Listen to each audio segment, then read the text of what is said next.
नमस्कार, मैं हूं नीलू। तो कल शाम एक बड़ी खबर आई और ये खबर थी कि किस तरह से इजराइल ने सीरिया पर, उसके रक्षा मंत्रालय पर हमला किया और पूरी बिल्डिंग को ध्वस्त कर दिया। इसके बाद ये भी खबर आई कि देखिए यहां पर जिस तरह से हमले हुए हैं, अब इसके बाद होगा क्या, किस तरह से स्थितियां बन रही है, क्योंकि ईरान से इस वक्त इजराइल की सीज फायर है, लेकिन सीरिया पर हमले के पीछे की आखिर वजह क्या है और अब इसके बाद क्या होगा। बातचीत करने के लिए मयंक मेरे साथ है। मयंक, हमने वो तस्वीर देखी किस तरह से जबरदस्त तरीके से जो सीरिया का रक्षा मंत्रालय था उसे उड़ा दिया गया, कहा गया कि वहां पर ड्रोन से हमला किया गया, पूरी बिल्डिंग को उड़ते देखा और एक एंकर की भी तस्वीर सामने आई जिसमें वो सब कुछ रिकॉर्ड हुआ। लेकिन सवाल यही है कि आखिर इतना बड़ा हमला हुआ क्यों इजराइल की तरफ से सीरिया पर।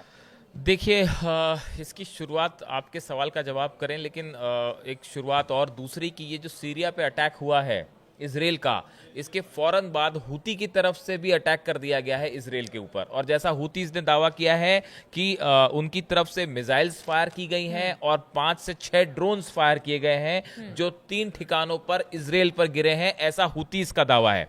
देखिए, हूती की तरफ से जो स्पोक्स पर्सन है याया सारी, उनकी तरफ से कहा गया है that the rebels executed 3 military operations targeting Israeli sites. Sari claimed that the rebels used a Zulfikar ballistic missile to attack Israel's Ben Gurion airport. He also claimed to have struck Eilat port, a military target in Nakab region, using a total 4 drones. इसका video भी आया है। देखिए, ये इनकी तरफ से, Houthis की तरफ से दावा किया गया है कि हमने जुल्फिकार मिसाइल से हमला किया है इजराइल के ऊपर और ड्रोन से हमला किया है इनके इलियत एयरपोर्ट है उस पे। और बताया जा रहा है कि जो इलियत पोर्ट है ये इजराइल का बहुत इंपॉर्टेंट पोर्ट है जहां से एक्सपोर्ट इंपोर्ट बहुत ज्यादा होता है।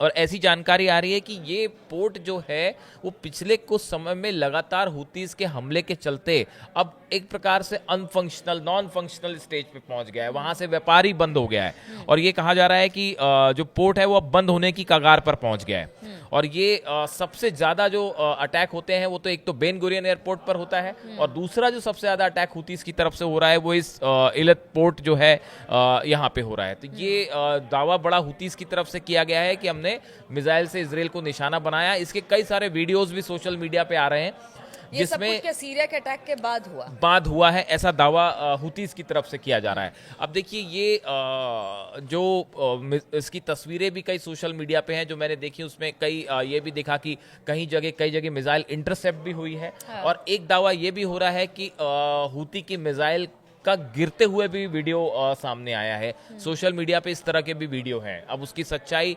1-2 दिन में सामने आएगी। हुतीस की तरफ से दावा किया कि हमने 3 जगह अटैक किया था और वो तीनों जगह हमले हुए हैं। अब आपने बात की सीरिया की। देखिए, सीरिया में कल जिस तरह से हमले हुए, एक वॉर का नया फ्रंट खुलता दिखाई दिया। और जिस तरह से रक्षा मंत्रालय पर हमला हुआ, वहाँ के सेना के मुख्यालय पर हमला हुआ और ब्लास्ट की बड़ी बड़ी तस्वीरें जो वो सामने आई, एकदम ईरान वॉर जो 12 दिन वाला था उसकी एकदम उसी तरह की तस्वीरें सामने देखने को मिली। अब सवाल ये है कि आखिर इजराइल की मंशा क्या है, इजराइल ने सीरिया पर हमला क्यों किया। तो अब इसके 2 कारण हैं। एक कारण जो साधारण तौर पे जो इजराइल बता रहा है कि देखिए, ड्रूज एक समुदाय है, ड्रूज कम्युनिटी के लोग हैं जो कि सीरिया में रहते हैं। अब ये जो है ये यहूदी और ज्यूज और इस्लाम से इनका धर्म थोड़ा सा जो है वो अलग है। आप बुद्ध जैसे बौद्ध रिलीजन होता है, हिंदू बुद्ध मिला के, हाँ, मिलता जुलता रिलीजन है, तो वो थोड़ा इस्लाम से अलग है और ज्यूज से भी अलग रिलीजन है। अब बड़ी बात यह है कि जो सवैदा इनका शहर है सीरिया में, यहाँ पे बड़ी संख्या में, करीब बताया जाता है कि 7 लाख से ज्यादा ड्रूज जो है वो सीरिया में है और उसमें सबसे ज्यादा जो है वो सवैदा जो शहर है वहां रहते हैं। गौर करने वाली बात यह है कि जो गोलन हाइट्स इलाका है, जो गोलन हाइट्स कहते हैं, जो उसमें जो कि इजराइल ने जो कब्जा कर रखा है जिस इलाके में, 29,000 से ज्यादा, करीब 30,000 मान लीजिए, ड्रूज वहां भी रहते हैं। इजराइल की तरफ से इनको प्रस्ताव दिया गया था कि आप हमारी सिटीजनशिप जो है वो स्वीकार कर लीजिए, लेकिन ड्रूज कम्युनिटी ने मना कर दिया। अब पिछले कुछ वक्त में क्या होता है कि जो सीरिया की सेना है उसके बीच में और ये जो ड्रूज कम्युनिटी के लोग हैं इनके बीच में संघर्ष की खबरें आ रही थी पिछले 4-5 दिनों से। और इस हमले में इस ड्रूज कम्युनिटी के काफी सारे लोगों के मारे जाने की खबर आई। उसके बाद इजराइल की तरफ से ये कहा गया कि भाई आप जो सीरिया की सेना निशाना बना रही है, इस वजह से उनकी मदद करने के लिए हमने सीरिया की सेना पर हमला किया है। ये कारण इजराइल की तरफ से दिया जा रहा है।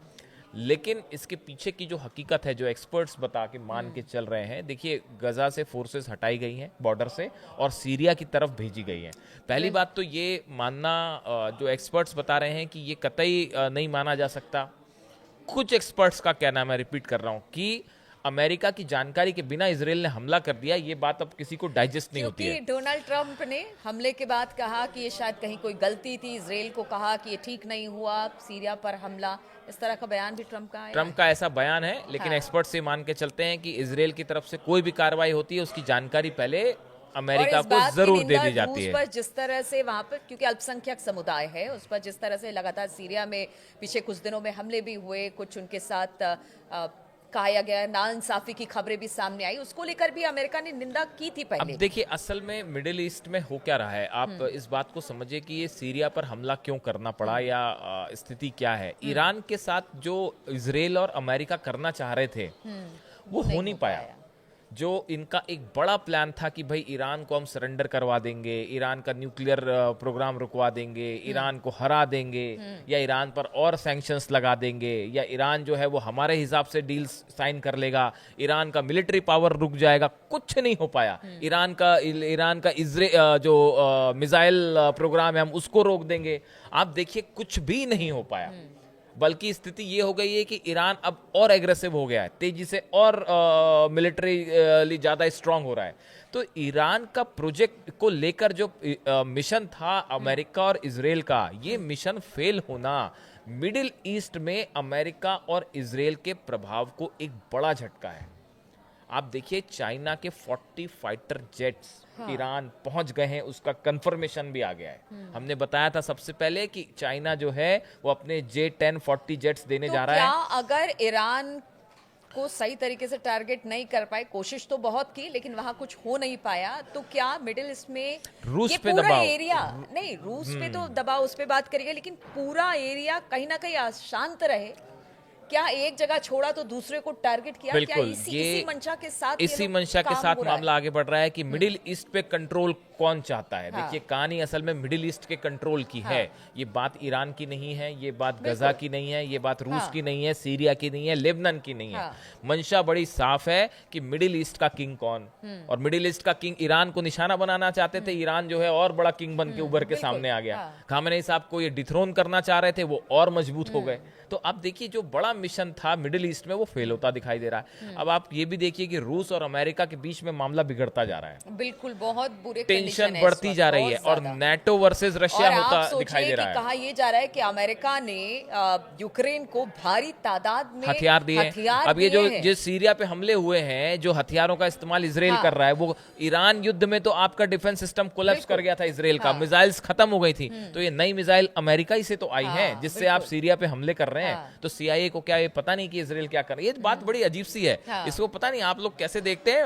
हमारे लिए तो मानना बड़ा मुश्किल होता है कि अमेरिका को आके ये कहते हैं कि देखिए ये सही नहीं है, ऐसा नहीं है, वैसा नहीं, पता नहीं होगा। अमेरिका को एक्सपर्ट्स भी बड़े सारे कहते हैं। अगर रूस और अमेरिका के बीच में इस वक्त तनाव की स्थिति है, पहले तो ये कहते हैं जेलेंस्की को कि देखिए कि आप हमला मॉस्को पर कर सकते हैं, फिर ये कहते हैं नहीं किसी तरह का हमला नहीं होने वाला है, सब ठीक है, हाँ गुस्सा में जरूर हूं, नाराज जरूर। तो ट्रंप तो अपनी बात पे ही कायम नहीं रहते। तो अब अब देखिए इसमें मामला ये है कि एक तरफ अमेरिका और रूस के बीच में भी हालात खराब है। तो जब आप सीरिया पे अटैक करते हैं तो आप रूस पे भी दबाव बनाने की कोशिश करते हैं। आप देखिए रूस के आसपास के जो इलाके हैं उनको स्टेबल आप जब करते हैं, एक बड़ी स्ट्रेटजी होती है, ये वॉरफेयर की स्ट्रेटजी होती है कि अगर आप किसी देश के, आपका कोई देश दुश्मन है तो आप उसको वॉर में उलझा दीजिए। आपने रशिया को वॉर में उलझा रखा पिछले कितने सालों से, 3 साल से ज्यादा हो गए, तो उसका रिसोर्सेज भी तो खर्च हो रहे हैं रशिया के। तो आपने बड़े स्ट्रेटेजिकली उसको वॉर में उलझा रखा है। अब उसके आसपास आप देखिए कैसे आप वहाँ पे छोटे भी छोटे अशांति फैलाने रीजन बना दिए हैं आपने, जो कि अनस्टेबल है। आपने ईरान पर हमला कर दिया, आपने अब सीरिया पर हमला कर दिया, गजा में जो हो रहा है वो हो ही रहा है, आपने लेबनान को भी हम पे हमले कर दिए। तो आपने क्या किया, उस कंट्री के आसपास अनस्टेबल रीजन्स बना दिए हैं। ये एक प्रकार की वॉर टैक्टिक होती है जो रशिया के खिलाफ इस्तेमाल की जा रही है वेस्ट के द्वारा। ऐसा बहुत सारे एक्सपर्ट्स ऐसा मान के चलते हैं। अब ये सीरिया का हमला जो है, ये सीरिया का हमला, ये ड्रूज वाला एक मामला है ये सामने। बताइए, अब जब इतना बड़ा हमला हुआ है तो उसके बाद अब आप क्या देख रहे हैं? देखिए क्या स्थिति बन रही है इसको लेके पहली बात तो ये है कि ट्रम्प का जो बयान आया है उसके बाद ये देखना है कि क्या ये हमले फर्दर आगे बढ़ते हैं या नहीं बढ़ते हैं। पहली चीज़ तो ये देखी जाएगी कि क्या सीरिया पे फिर से इजराइल हमला करता है या नहीं करता है। दूसरा, इसको लेके ईरान का क्या रिएक्शन है, इसको लेके रशिया का क्या रिएक्शन है, और इसको लेकर चीन क्या सोचता है। ये तीन कंट्रीज जो है बहुत अहम है। अब आप ये मान के चलिए कि अब ईरान भी जो है वो मिडिल ईस्ट में कोई भी बड़ा डिसीजन ईरान के स्टैंड को लिए बिना पूरा कोई चर्चा पूरी नहीं हो सकती। तो ये तीन देशों का सीरिया को लेकर क्या रुख होगा अगले 24 घंटे में। क्या इजराइल फिर से किसी तरह का हमला करता है, और अगर हमला करता है तो फिर अमेरिका या रशिया उसको लेकर क्या कहते हैं। तो ये कई सारे सवाल के जवाब है जो अगले 24 घंटे में। और फिर हुतीज वाला भी देखिए, मेरे को लगता है कि फिर से हुतीज की तरफ से आप देखेंगे रात को फिर हमला हो जाए। तो देखिए, इस वक्त हालात तो बेहतर नहीं कहे जा सकते हैं, चाहे वो मिडिल ईस्ट की बात की जाए या फिर रूस और अमेरिका की बात की जाए।